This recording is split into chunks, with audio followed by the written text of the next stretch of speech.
Greetings, everyone. This is Koku from the Bitter Medicine Podcast, inviting you to tune in to the Bitter Medicine Podcast on KWAZ Radio. Peace, family. This is Oni, inviting you to listen to the pro-black perspective, where black problems are addressed with black solutions.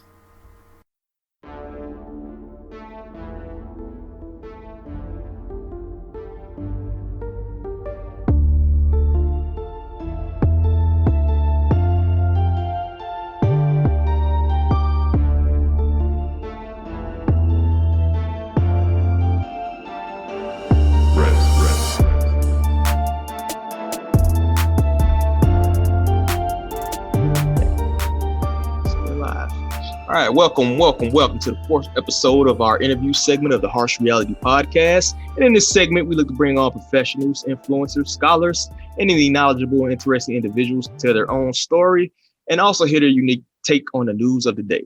And I think it's more beneficial and insightful for the listener to hear a person's perspective rather than the traditional question and answer format. So we're going to keep it real loose here, and we're going to have basically a conversation. Firstly, let's shout out the Melanated Conscious Society, MCS, headquartered in Jacksonville, Florida, is a mentorship organization teaching various life skills, self-sufficiency, and knowledge of self to the youth. Follow them on Facebook and Instagram for the latest news, meetings, and valuable information. Also, shout out to the KWAZ radio family, KWAZ, providing the latest and greatest in conscientious-oriented content. Follow them on all forms of social media, as well as subscribe to the Bitter Medicine Podcast, hosted by Koku, and the Pro-Black Perspective, hosted by Oni Tase. And lastly, the podcast is now on Patreon. Please donate, and of course, all proceeds go to upgrading the show and providing the best content we can for loyal listeners.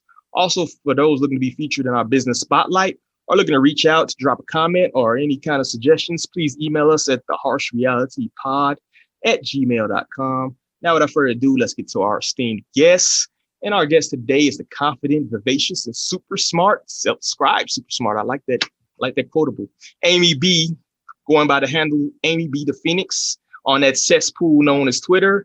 And you can catch her on Gab at AEB Alpha Echo Bravo 1356 on Gab. And she's a rising influencer, and her unapologetic and hard-hitting, truthful commentary on the increasingly dystopian trend of society has quickly rising up the ranks in terms of her visibility on social media, while also triggering quite a few pundits.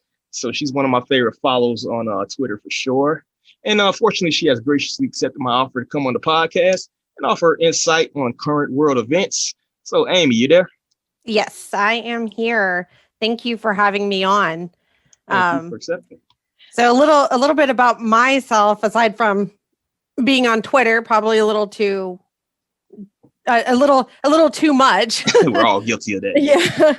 I am in my day job. I'm a recruiter, and I also have taken quite an interest in a lot to do with feminism, critical race theory, and not only just what I've seen in like my professional life, but also just in general, especially when it comes to academia and K through 12. Which it seems to be cropping up even more. So with that being said, I'm really sure, are you a natural Texan, or did you relocate there?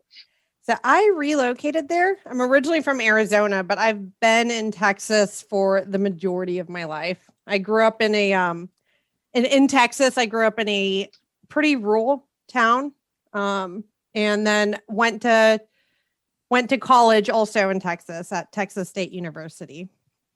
All right, cool. So as we know, Texas has seemed to become the preferred destination for people fleeing blue and strict lockdown areas. Me being down here in Florida, we're kind of experiencing the same thing, which is shooting my property value to the roof. So shout out to you guys running away. So with that being said, any thoughts on why Texas is probably becoming, well, we kind of know why, but we're starting to see, much like Georgia, maybe a trend to like a purple area is what they call it, when you have a blue and red kind of competing, a battleground type of state. I know traditionally Texas has been like the basically the California for the right. You know, they've been a staunch supporter of right-leaning politics, but seemed like that changed, particularly this last election, where it probably had the closest election I've seen between, you know, Republican and Democrat. So Could you think they could maybe flip in the future, or what does it look like in your area in I terms of the mean, I politics? hope it doesn't flip. So well, in my area, so I'm in the Austin area. Austin has been deep blue for decades. And the cities have a tendency to be a little bit have a tendency to be bluer. I think they've been trending bluer in general, but we still have quite a few rural areas in Texas. The majority of Texas is rural. It's pretty interesting. You can go from a huge city like Houston, and as soon as you drive 40 minutes out of it, you'll be in these itty bitty little towns. And so those towns are still pretty red. I'm just outside of Austin, and we're red here. But yes, it has been trending more purple lately. I think Texas is a prize that the Democrats are definitely shooting for. I mean, we would be a blue cash cow for them if we ever did flip. So Yeah, hopefully we don't. definitely. I know when you had that recent crazy snowstorm down there, and I've seen a lot of people, like we had a conversation beforehand talking about the, people using tragedies, people using disasters as a political football, tossing it back and forth, trying to battle for that space, right? And recently, Yes. with the last thing we had, I believe AOC shot down quite a few, which makes sense. It's like New York's kind of jacked up right now. Why you ain't worried about it? Yeah. But she shot down there and tried to, maybe flip a few votes down there. And then they criticized who was it, Ted Cruz? Cruz, yes. Yeah. And optics wise, I will give his critics I mean, it didn't look good for him to leave and go to Cancun during the middle of a snowstorm. But at the same time, really, what was he going to be able to do? There wasn't really stop the much weather. Yeah, exactly. He couldn't exactly stop the weather. And so optics wise, I agree. It was not the best look, but at the end of the day, it's not like he really would have been able to do much of anything had he stayed. True. I think one of the things that we've noticed though between the difference, one of the big differences, I think you have a culture war going on. We definitely are in the middle of a culture war, and just in terms of the optics of how that look when you go into Cancun of all places, the spring break capital, you're shooting down there during a disaster. Might have been best to just cancel that trip or push the tickets out or something like that. But Yes. I think that it kind of plays on what we're seeing with the culture war, where the left is way more adept at, fighting this culture war. You have, like I said, AOC on Twitch playing video games with people. Mhm. You got Ilhan Omar, out there in the streets talking to the kids. You have Stacey Abrams out there recruiting, hopping on versus with the kids out here and participating in hip hop activities and they've locked down in the entertainment industry. They had that cabal locked up for years, so they're talking to them and they've kind of positioned themselves where as though they could win the culture war outright. Whereas on the right, you have, still people still talking about video games creates, Yeah. criminals. So what are your thoughts on how, maybe that side can appeal more in the culture war? What tactics could they use, or could they do anything, or is it already too late? I do think that we're starting to see a little bit of a shift on the right in that regard. The left definitely has I mean, they've had it for a couple decades now. I mean, they've got Hollywood and the music industry really backing them, but I think we've seen a pushback in recent years. I'd say probably since the Donald Trump election, where you've seen sites like Daily Wire really come up. I mean, even sites like The Blaze. I know Daily Wire is getting into the culture wars with they're going to start producing their own movies and some of their own media. So I think we're going to continue to see more of that. We've seen younger influencers come on the scene as well. Really more so as opposed to traditional media. We've seen a lot of it as more online YouTube influencers. So I think we'll continue to see a part of that. And I think a big shift that has started to occur that's been positive is you do have young conservative influencers who are really promoting the more conservative lifestyle as being the better way to live your life. And what I mean by that is promoting the nuclear family, promoting maybe not outright religion, but promoting having a faith and that sense of community and having those strong morals, those more traditional conservative stances. Mm-hmm. I think they've started to really promote that as, hey, this way of life is better. Being in a household, where both parents are still there. So I think we'll continue to see that grow. Yeah, and I agree. And one thing I will say, I kind of wish that the right would kind of lean more towards, or even kind of reach out more towards the libertarians. Man, I'm seeing some pretty rock star dudes coming up, and particularly if you look at the last election, me being a black male, I was very particular and looking at where the culture is swinging. Right, you had a lot of disenfranchised black males. I think they was very targeted in terms of, these articles come out multiracial whiteness and, the hetero black male, and speaking on the, the nuclear family, how the black male is the white male of the, black community and things like that. And it's like, what the hell are you guys So yeah, and I know in terms of like, I follow a lot of libertarians, Maj Toure, you got Eric July over there, even on the conservative space, it was Sonny Johnson and Hotep Jesus, Dave Smith. You got a lot of people who have big influential platforms, lots of followers, and it's kind of telling. It's like, why not y'all not reaching out towards these guys? Why y'all? Because the values kind of line up a little bit, what they used to, at least back when the conservative side more so was leaning to fiscal responsibility and less government. But it seemed like they threw that out the window, right? That's been kind of thrown out the window. I guess. They're spending like everybody else.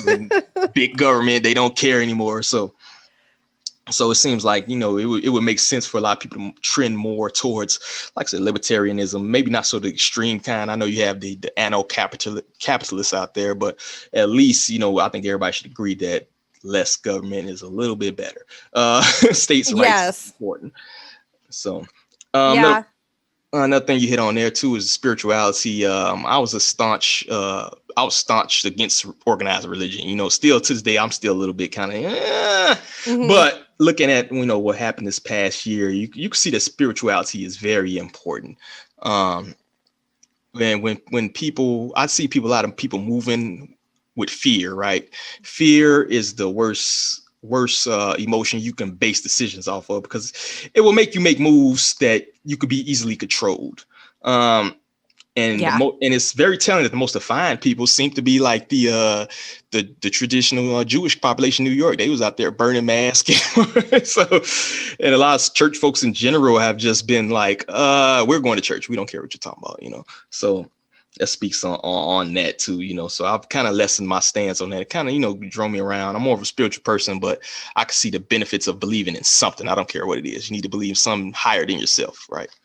Yeah, and I actually, and I've kind of taken, I've had an interesting journey, especially with Christianity, because I would still describe myself as agnostic. I don't really have a set belief system, but the more that I've seen and learned about, specifically with critical race theory and how it essentially acts very similarly as a religion, but as opposed to kind of Christianity where I suppose Christianity is a little bit more welcoming of everyone. It's not all fire and brimstone.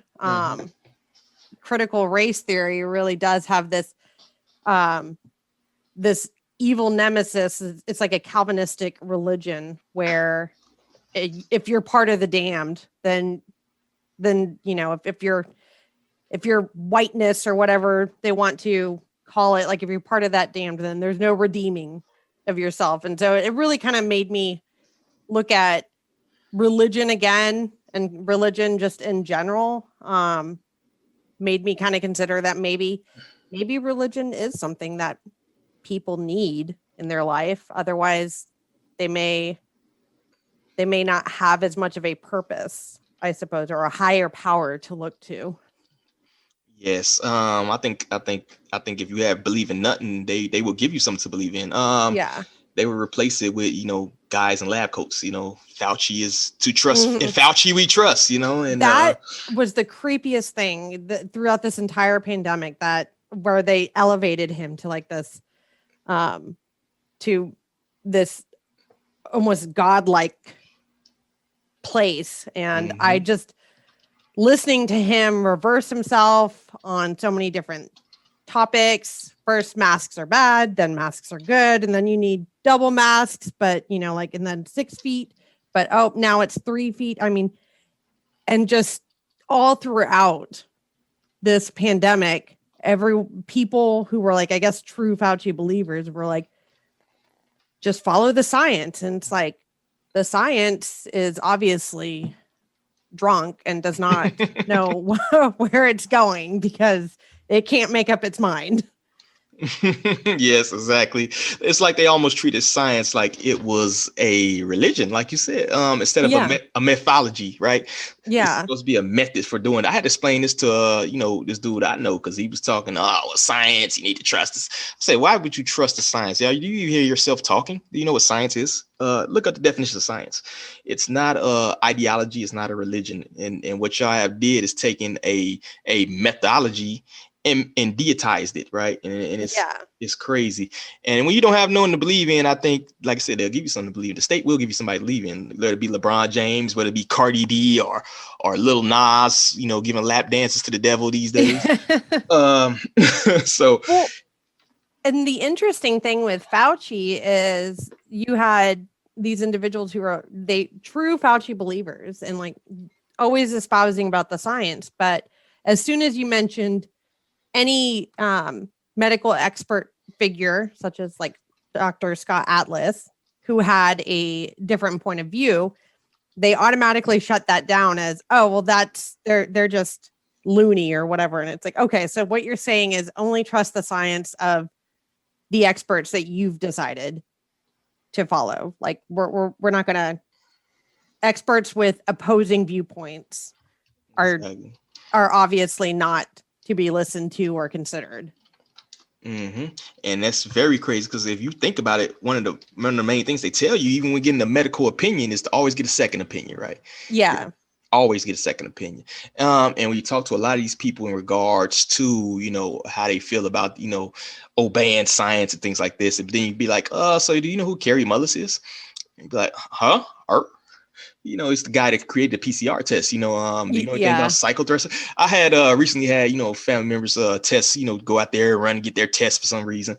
And it's like, all right, so he's like, I tested positive. Okay, so how many cycles did they test you? What was the cycle threshold they tested you at? Yeah. Well, Shaggy. Yeah, and then another thing that like it's never been talked about. Like the experts have never mentioned. I mean, we've had over 30 million people who in the US who've had coronavirus. I have not heard an argument. Like, why hasn't Dr. Fauci explained to me either why someone who's already been infected should still get the vaccine or why they shouldn't? Like and none of our media ask him that. And I don't understand why, because that seems like a pretty, simple question to ask. Like, hey, if I've already had COVID, should I get the vaccine? And what's the point? What would be the benefits of still getting the vaccine? Exactly. My boy Rand Paul got at him though. Shout out to Rand. He's about the only one up there on Capitol Hill with the balls. But yes, that is true. That was an awesome clip. Exactly. And he's actually a doctor, but his doctorate degree doesn't count. He's not one of the doctors. Yeah, exactly. So it's very selective. And like you said, it makes zero sense. I know you recently seen, the announcement from the God Cuomo over there saying that they may do a passport. I haven't looked into it deeply. I just seen kind of blurbs. But if you look at, what the vaccine is still supposed to do, it's not even supposed to eliminate you from getting it. It's just supposed to, stop you from dying. It's supposed to eliminate the symptom. I mean, symptoms make them a little less, right? So it's like, all right, okay, if I choose to accept the fact that I may get this, why do I need to be banned from places, particularly since this vax doesn't even stop you from getting it, right? Yeah. It makes zero sense just from a common sense, like, give me a waiver, right? Like, all right, fine, I'll sign a waiver saying if I get the flu, it's on me, right? Like we've been doing from millennia. But it's crazy with this one, you just can't. All that's out the window. I know where I'm at. They recently about to do this UFC event where they talking about packing the arena, and I see people around here losing their mind, like, oh my God, super spreader. And it's crazy. It's like, if you're concerned about it, then just don't go. Like when the vaccine came out, it was, I mean, I was happy about it. I was happy that my parents have gotten vaccinated. I thought that was great. They're also older and higher risk than I am. I have no intentions of getting vaccinated, at least not at this point. I mean, but I've also already had COVID. It was very mild for me. And I'm not in a demographic where it is that high of a risk for me. And so to treat and the vaccine, I mean, for the most part, it seems pretty safe, but technically, I mean, it's not even technically FDA approved yet because it hasn't completed the necessary trial length. So exactly. I would say on average it takes, I think I read, up to 10 years to properly vet a vaccine. You had this come out in like 10 months, right?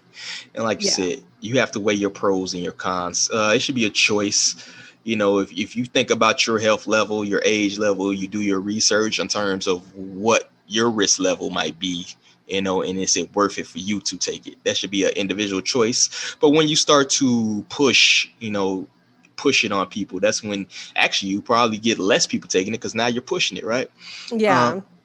So that really makes no sense. I know right here they're supposed to have people walking around, particularly in the Black community, which has, apprehensive due to the nature and history of the, scientific experiments. Yeah, and understandably so. Yeah, so they're really pushing it. But the more you push it, you got guys rapping in videos, you got coaches in the NBA, hey, go get it. Yeah.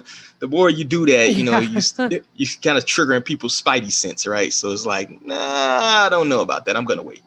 I always think it's funny when they do that, and they'll put up like a musician or a rapper, and they'll be saying like, oh, go do this, and it's like, oh, okay, okay, Cardi B, I will trust your judgment on getting the vaccine. Hey, a multimillionaire says I should get this. I probably should. Yeah.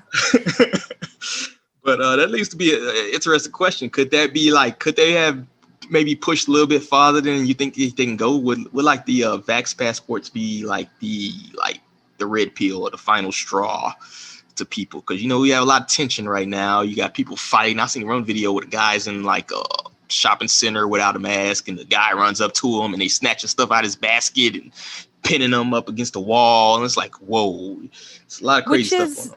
Which is insane to me. And here's the reason why it's insane. So if you are someone who is so concerned about someone else not wearing a mask, why would you go up and get in someone's face if you think that they're a public health danger to you? Mm-hmm. To me, that clearly shows that it's just people being power hungry. Yes. Because if I was worried about someone potentially being a virus vector, the last thing that I would do would be get up in their face and start yelling at them. I'd probably go across the room. Mm-hmm. I think it's a first world problem, what you just spoke on. What happened with this social media society and things like that. I think you had a lot of disenfranchised people, a lot of unmotivated people. And then if you hear about prior generations, right, you had the baby boomers, they're fighting Hitler, and they're leading the charge on this and that. And even if you want to go to the 70s, where you had the hippie generation, and they're trying to get the kids out of Vietnam, and they're protesting and marching. What do you have for this generation, where it's like this big fight we got going on, right? up until this pandemic, you really didn't have that storming Bunker Hill type of motivation, right? So you had a lot of unmotivated people, and this right here is giving a lot of people, I would say, a mission, right? Now you have a mission to stop these crazy 45 supporters, or stop these crazy, anti-maskers, or stop these, people, these crazy racists, right? You have this mission that you have to go on. And what I think that has triggered a lot of people and has sent out the bat signal, right? So they're out here thinking they're doing God's work almost, So you have a lot of things going on where you had basically the perfect storm, So I think that's part of it, why you see people in people's face, and it's more so about compliance rather than it is anything else. Well, and with this pandemic, and it was interesting because I know when it first started last March, and they did the initial 15 days to flatten the curve, which is comical to think about now. Like I was in favor of temporarily shutting everything down for 2 to 3 weeks, and making sure that the healthcare systems were adequately prepared. At the time, I thought it was a completely reasonable thing to do, and I think most people did, and that wasn't like conservative versus liberal. I mean, I think most people did think that, but then it quickly turned into we can't have any cases whatsoever. We have to keep everything shut down. And then you had politicians arbitrarily deciding who is essential versus non-essential, and with no vote, no nothing. It was just these people are essential, these ones are not. And how do you tell someone that they're non-essential and that they can't go to work when that's their livelihood? Like, I'm sorry, but people's livelihoods is essential to them. And it is absolutely asinine that we allowed our politicians to get away with that. And then somehow it completely just broke down party lines, which is why you had this weird phenomenon where California and New York were just closed down basically indefinitely. Like they just now started opening back up. But then places like Florida and Texas were significantly more open. Mm-hmm. And you would think that it itself would kind of debunk the whole thing, right? When you have Florida with the same numbers as California, or even slightly better numbers than California, yet, the schools are still closed. It was crazy. I was talking to somebody out in San Diego, and they were like, they got locks on the playgrounds. That is crazy. And I'm like, what? Since you're outside, it's freaking San Diego. So it's 60, 70, the perfect weather almost all year round, which we know more sun, more heat kills virus. It's always been that way. And it's like you have a lock on the freaking playground. That makes zero sense. And going back to what you said about the essential versus non-essential, right? It's like, okay, so you have the kids out of school, and I know people's kids that are still out of school a year later. Yeah. Not that I'm a big advocate of indoctrination centers, but we all know this modern society, particularly even single parents, parents both homes. It's almost that babysitter for you, because you have to punch that clock, and a lot of people, they've been declared essential or they've been declared to go back to work. But what you're gonna do with your kids? That's virtual learning. How are you supposed to work that? And the teachers, one of the teachers unions, I've been a big advocate of keeping things closed. But It's like the grocery store workers, the kids been in Publix making $9 an hour, being essential, but you as a teacher can't go back and open up the schools. And that's been very telling to me and very frustrating, Yeah, absolutely. Especially when you see some of the politicians and even teacher union members who have their children in like a private school that is open. And it's like, oh, so it's too unsafe for you, for teachers, public school teachers to go back. But so you're going to advocate for the schools staying closed down. But at the same time, your children are currently in class at a private institution. I mean, it was rather telling seeing those stories come out. Yeah, very crazy. And we've like some down in Florida, had the whole sports. We had a sports season. So we're going to the soccer games with the kids, like, hey, let's go. And it's just crazy to hear, you know, back home and where I'm from in Chicago, it's like, oh, well, sports still canceled. Schools, some schools like closed. Like, what? It's about to be like 80 degrees every day. Like, how is this even possible? And I feel so bad for especially junior, senior year students who are athletes who maybe were hoping to play and get a scholarship to go into college, and for them to just have to sacrifice that for like the whims of a teachers union. I mean, it's just cruel in my opinion. It's insane. And we all know high school, you can make leaps and bounds. I've known professional athletes who didn't play that sport till their senior year of, you know, high school and made it to a league, a professional league, making millions of dollars. So now they're going to have to figure out a way maybe to be a walk-on somewhere, maybe if they're athletic enough and try to get on and make a team. So, and in a year, people don't realize people still going to die in that year. Regardless if it's a pandemic or epidemic or what's going on, older people still gonna die. Yeah, I think about the person who maybe they're 83 years old and they just want to see a last Yankee game, you know, or want to see a last basketball game, want to hug their grandkids one last time, and all those people, you know, still passed on without having that last year of their life. So, there's so many stories about there was a few different articles that I read where it was just absolutely cruel what we were doing to individuals within the nursing homes. I mean, even in Texas, the nursing homes were completely shut down till about August.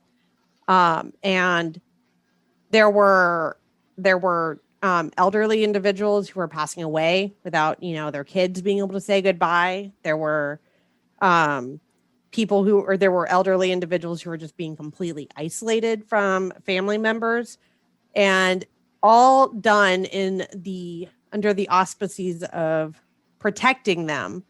But at the end of the day, like, did they have the choice? Like, was it worth the protection to them to not be able to see their family for those 5 months? I mean, it seems kind of cruel to me to do that as well. That's very cruel, very cruel. I know my granddaddy was pushing by 83, and you can't tell him nothing. He's still that stubborn old guy. He's like, I'm finna go do what I want to do. So I think these people have deserved the right to decide themselves what they want to do. You know, if they decide they want to isolate, not see their grandkids or see them through Zoom or whatever, that should be their choice. And they decide they want to go out and take the chance and go hug their grandkids, which may be the last hug, regardless if it's pandemic or not. It might be the last hug they ever get. That should be their choice as well. So I'm gonna use that to segue into your favorite topic, I think. We have the rise of critical race theory in higher learning institutions. So what do you think about critical race theory in general? I kind of know what you think, but my thing is it more of a divide and conquer type of a tactic? You know, I'm a big fan of books and reading Sun Tzu's Art of War. If you read that, and it's only like freaking 20 pages, so everybody should read it. But it seems more of a divide type of tactic. So what do you think about, you know, what the strategy in using critical race? Is this something they're trying to actually be noble about, or is it more so a tactic? I think it's under the guise of being noble. I don't think there's anything noble about it. And here's the reason why I don't think that. Because critical race theory, basically it acts, or it comes in under the language of being the champion for the disenfranchised and the marginalized groups, but it doesn't actually it doesn't actually help these groups. So critical race theory, especially like within the Black community, it in my opinion loves to use the Black community as pawns, specifically when you're talking about criminal justice, or everything is white supremacy. I mean, literally everything.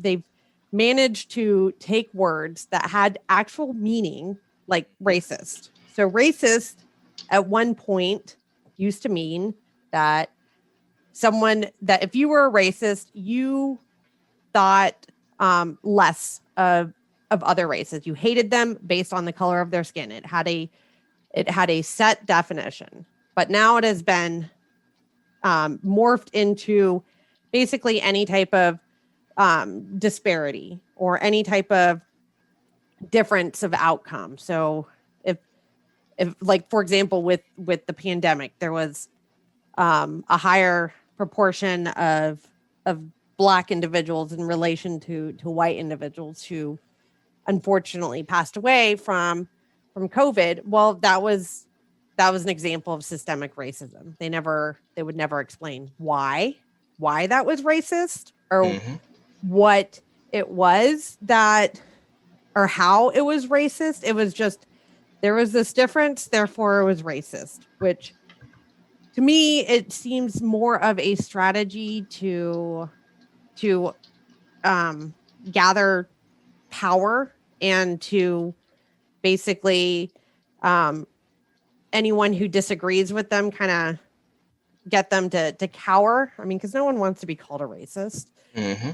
And if they actually did, if the individuals the people who are promoting this ideology, if they actually did care about uplifting Black communities, then why aren't they looking at, like, for example, in Minneapolis, after everything with the abolish the police movement there, crime skyrocketed. There was more murders. There was more, and predominantly within the Black community there.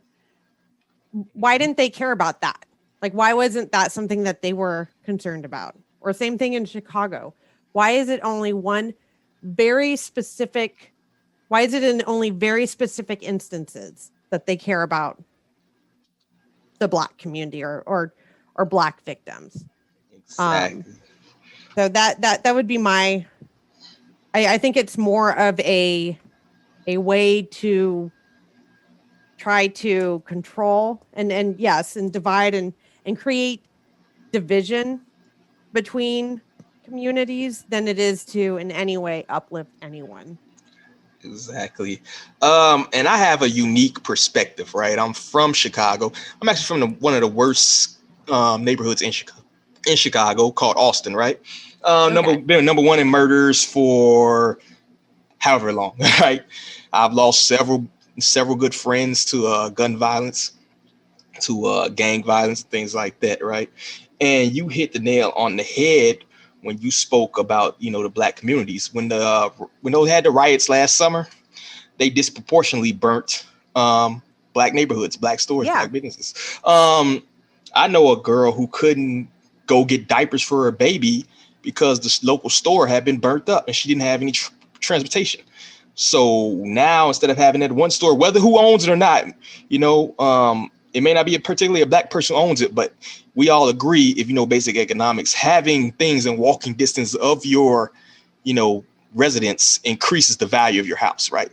Makes it more desirable to live. So when you destroy those businesses in the neighborhoods, which are already disproportionately poor, you have nothing to go to.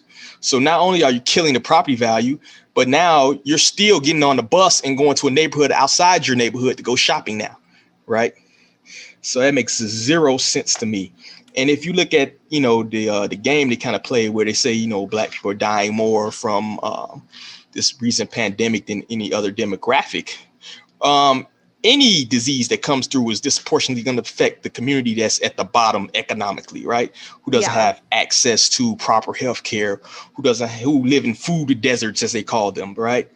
And if you look at the level of hypertension in the Black community, the level of diabetes in the Black community, of obesity, heart disease, things like that, when you don't have good, nutritious food to eat, or it's not within reach of you, that affects your community more. So of course you would die more if anything was to come around, So well, and I definitely think that there's good, solid conversations to be had there. I mean, even with police reform, there's good, solid conversations to be had, and I'm certainly, I mean, certainly, maybe the Black community has been disproportionately negatively affected by police, um, police in the past, and maybe even currently to this day, but that's not how the conversation is framed. The way that the conversation is framed is it's framed in a manner to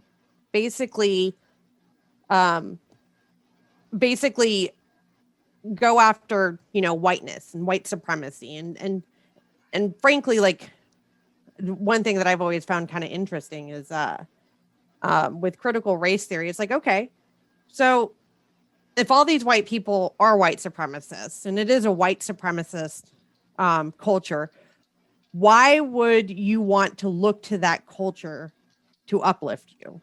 Like, if that's what you if that's your argument, like, if I think someone is awful or a group is mean and terrible towards me, I'm not going to look to that group to uplift me. And that's basically what this ideology is proposing, that it's somehow the white supremacist culture that's supposed to uplift, and it makes absolutely no sense. It doesn't propose any solutions to help um to help uplift the Black community or other marginalized communities that they say that they're uplifting.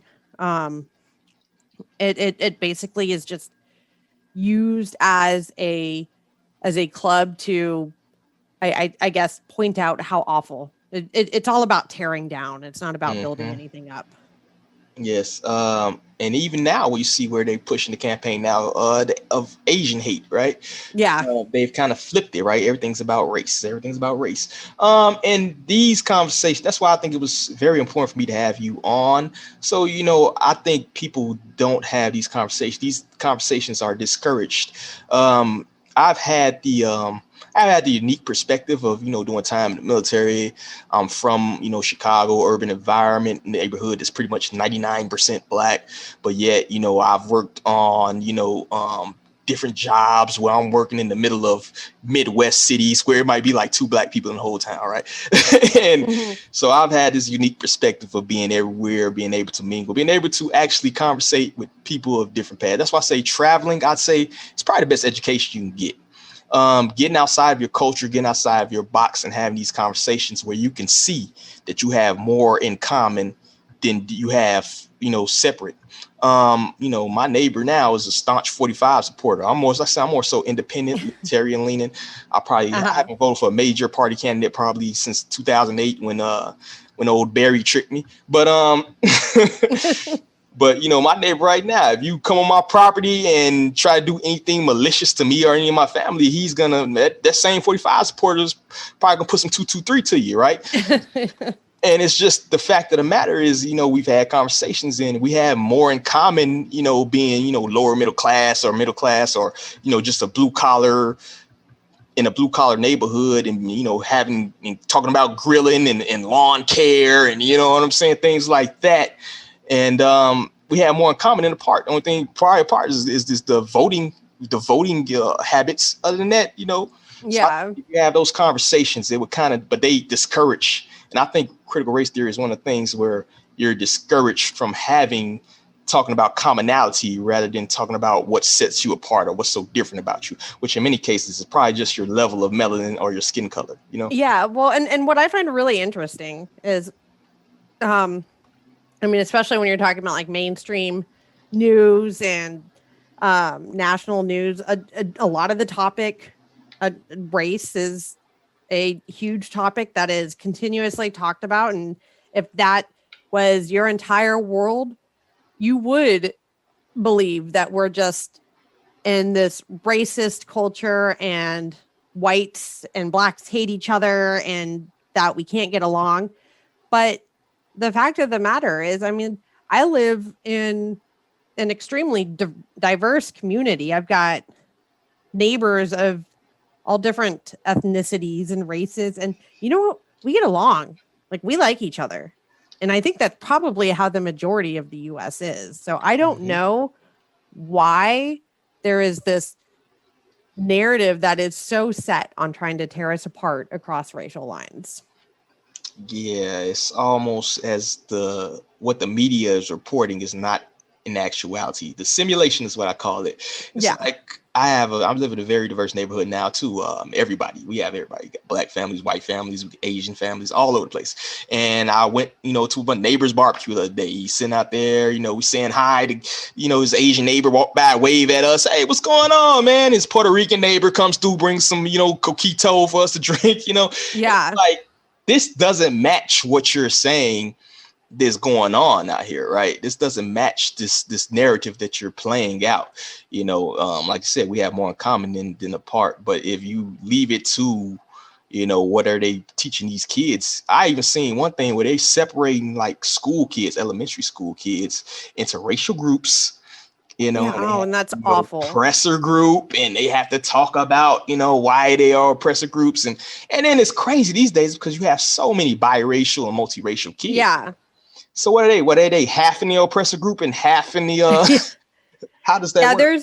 There's actually in Las Vegas, there's I can't remember which school district, I'd have to dig it up, but there's a parent and it's her son, and they have gone up against the school and the critical race theory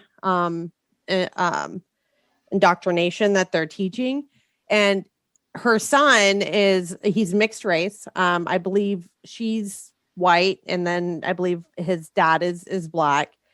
And a big reason why there's pushing back is because it really was being taught in a way where the student was like, okay, so I'm supposed to hate half of my family because they're white and they're oppressing the black half. Like it just doesn't make sense. And I know obviously racism still exists. Like I know it still happens. And I mean, I'm on Gab. I've seen plenty of the white supremacists. Like there are actually racists out there. Mm-hmm. But to start calling a whole bunch of people that aren't racist just completely dilutes that entire word. So when someone who is actually racist comes along, I mean, you're just going to have a whole bunch of people who are like, oh, okay, sure they are. Mm-hmm. It actually will probably end up having the opposite effect. What you would do is create more extremists. More, if you're telling somebody the fact that they were born a certain skin color, they're evil or they're oppressive and some of these people haven't even been here during slavery. A lot of people migrated during the 10s and 20s and 30s, their family. Yeah.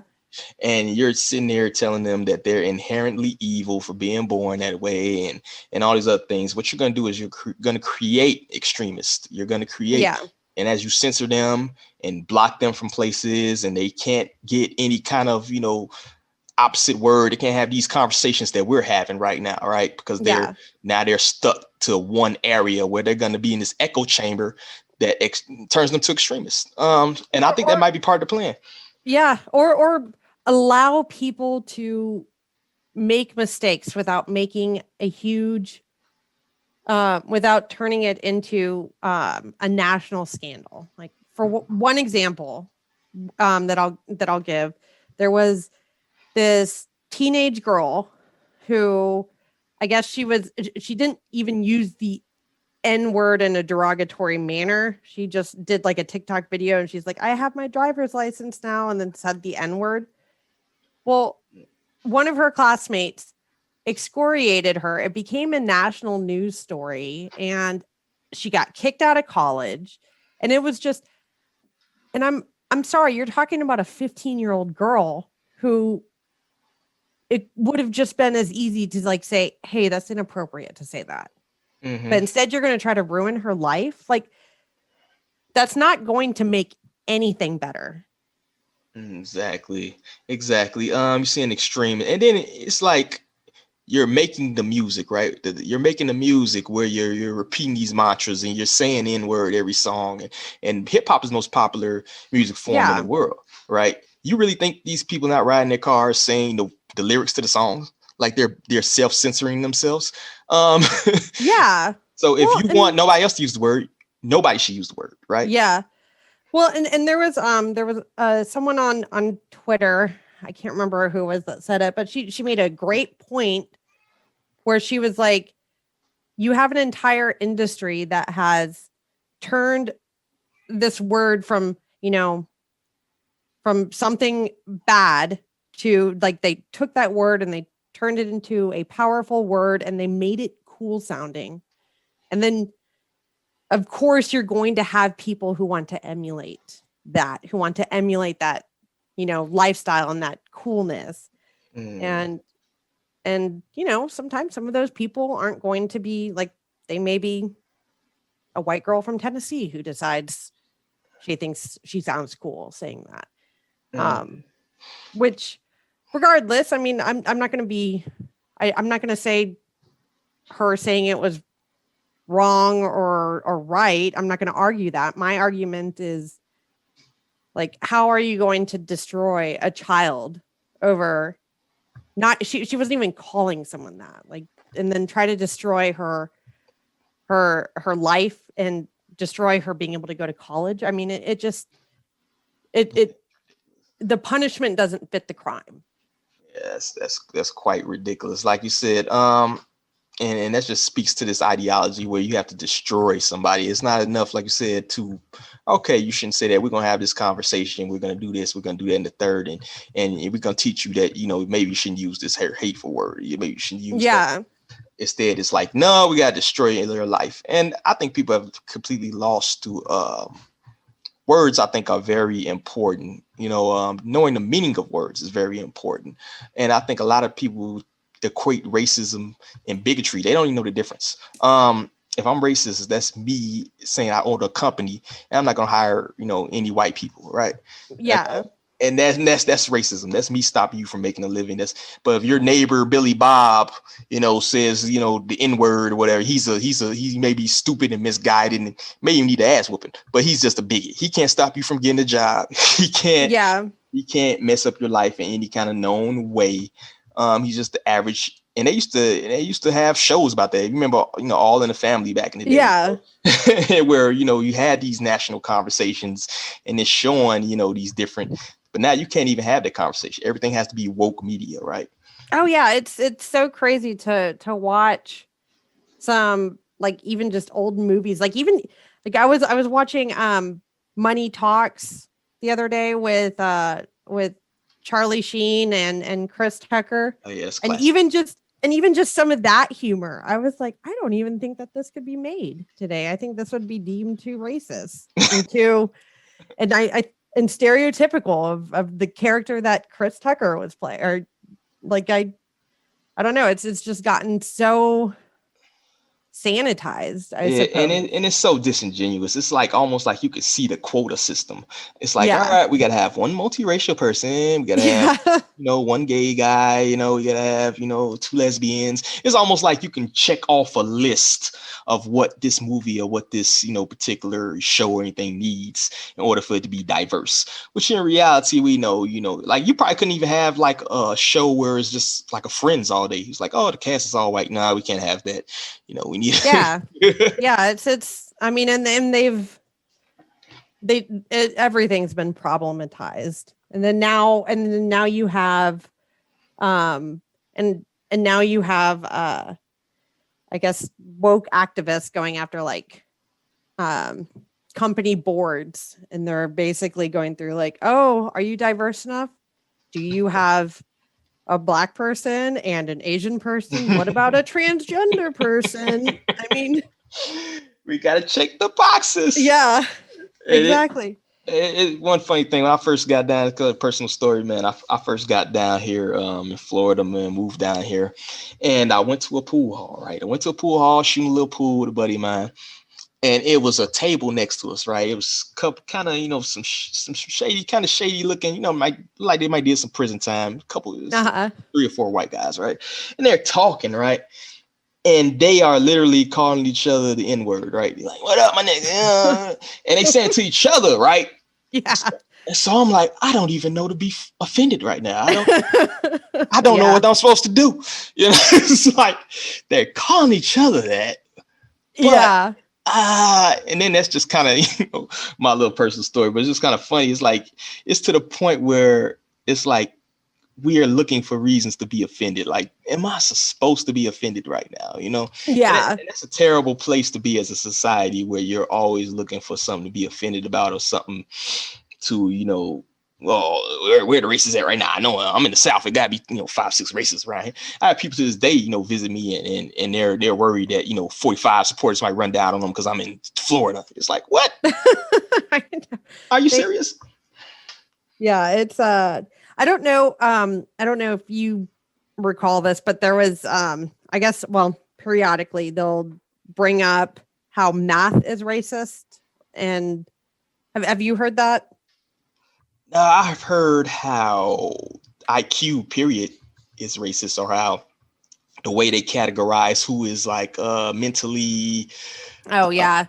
I heard that being racist, but so math apparently and in Seattle they've tried to decolonize math because that's the term for it now. But I find it so interesting.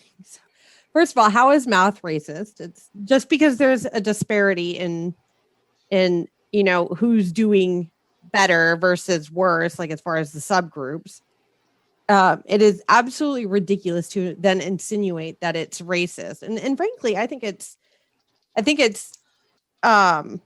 insulting to the Black individuals who are really good at math. I mean, when I first heard that, my first thought was, so I went to college for physics, and the two smartest guys that I was in college with were these two Black guys who were just phenomenal at math. And I was like, wait, so you're telling me that math is racist, and so you're diminishing their achievements? Like, it just seems ridiculous to me.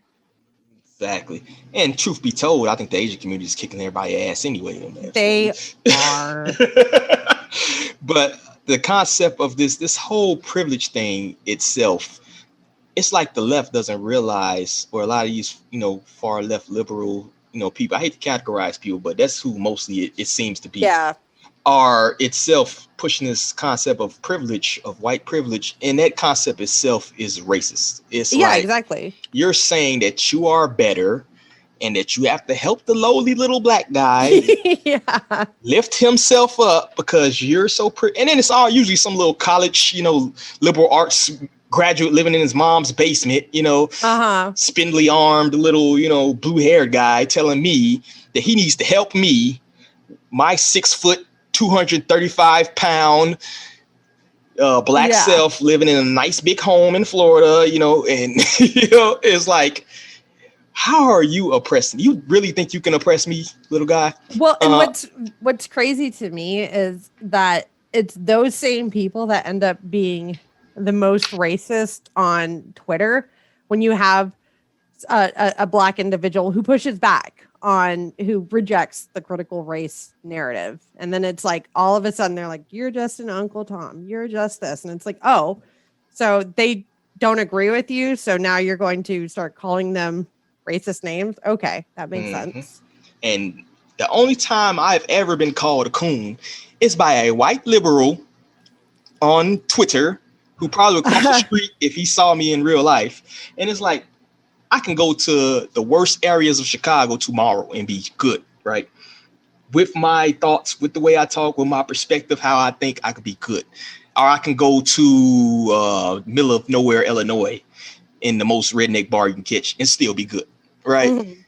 But, you have little, dweeb liberals on Twitter telling you how, how, you're Uncle Tom, you're this and that and the third. So it's you have to be cognizant of the internet. You have to be cognizant. You have to have a thick skin. You got to be able to troll, and you got to be able to play this game with these people. Because I don't even think half the people on Twitter are even people, to be honest with you. Yeah.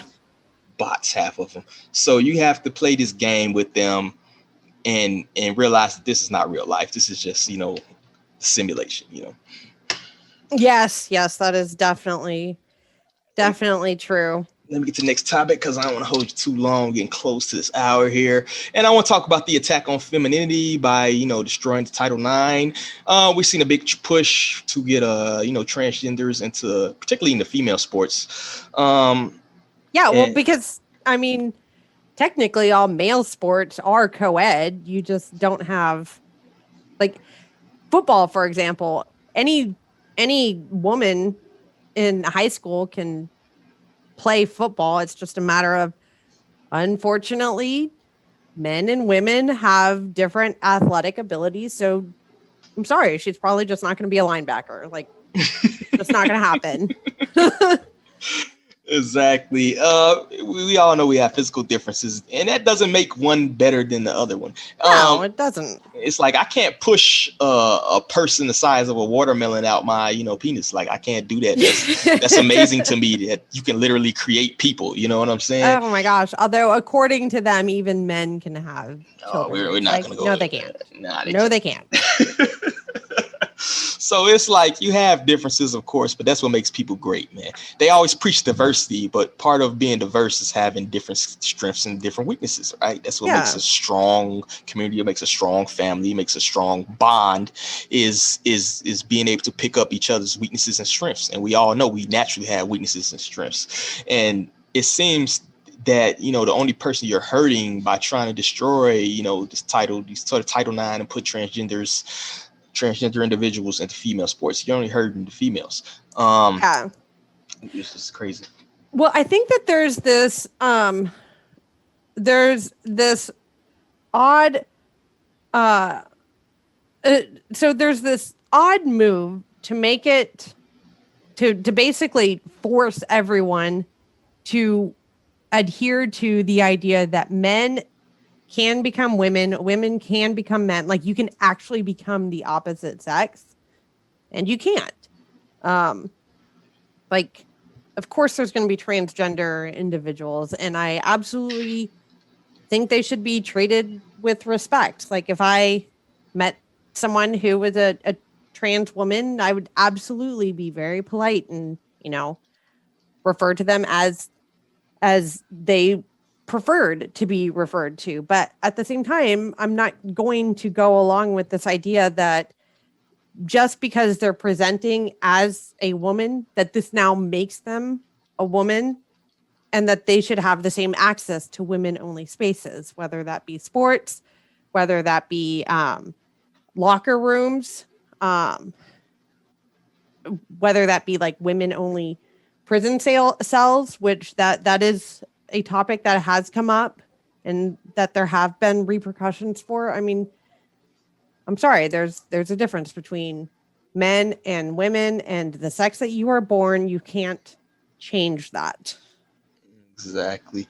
And it's also kind of contradictory. If they talk about changing your gender, and gender is fluid, you don't have to fit this certain stereotype to be, female or male. But at the same time, the first thing you want to do in order to transition from a male to a female is, take a bunch of steroids, get some breast and blow your booty up, and, put on lipstick, makeup, and dresses and stuff like that. But I thought gender was fluid. I thought you can be, tomboyish, or you can wear jeans or wear a dress. It doesn't matter. Oh, there's all sorts of contradictions.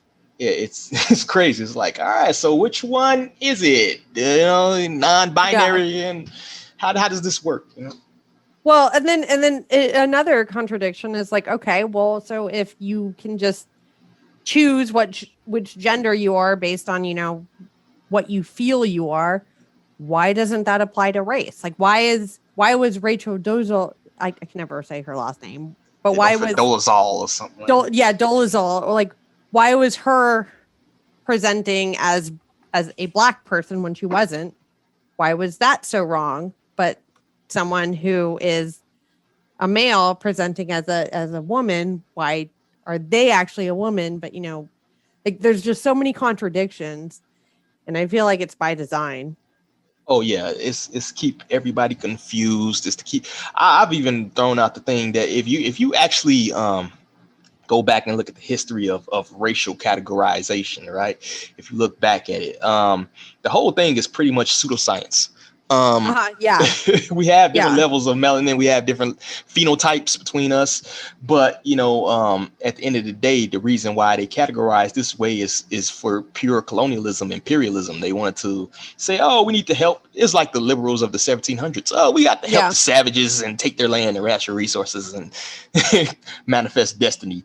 So to even base any kind of decisions where you're claiming you want equality and you claiming you want equity and you claiming all this and that, to base those decisions off race itself is racist to oxymoron.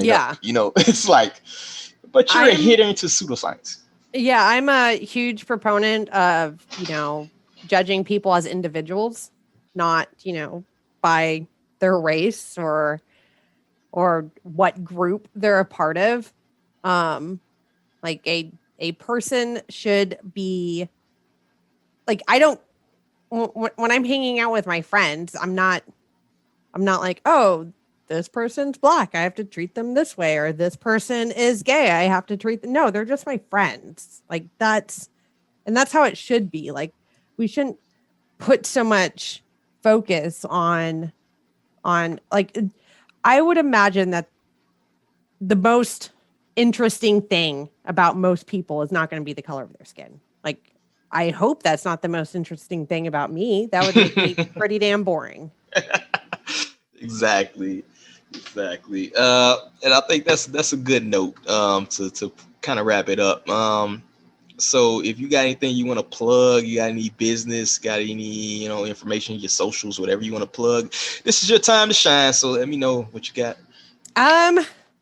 So I guess on Twitter I am Amy B Phoenix. My Twitter feed's somewhat controversial.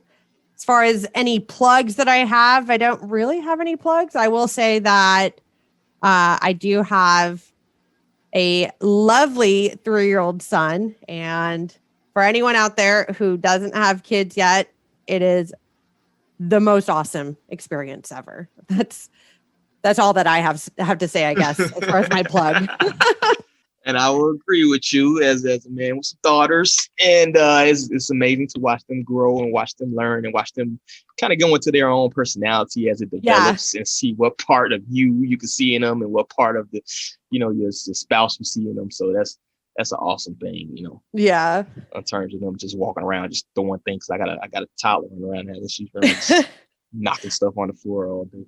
But yeah, I have a 3-year-old. Unfortunately, I think his stubborn attitude, I think, might come from me. I think that might be I think that may have been my contribution to him.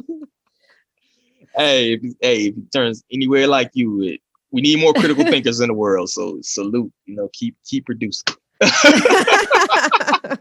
So on that note, I'd like to say I appreciate you coming on my little platform and engaging me in these conversations. I think these conversations are important to have, particularly in the climate that we have. So I got to thank you again.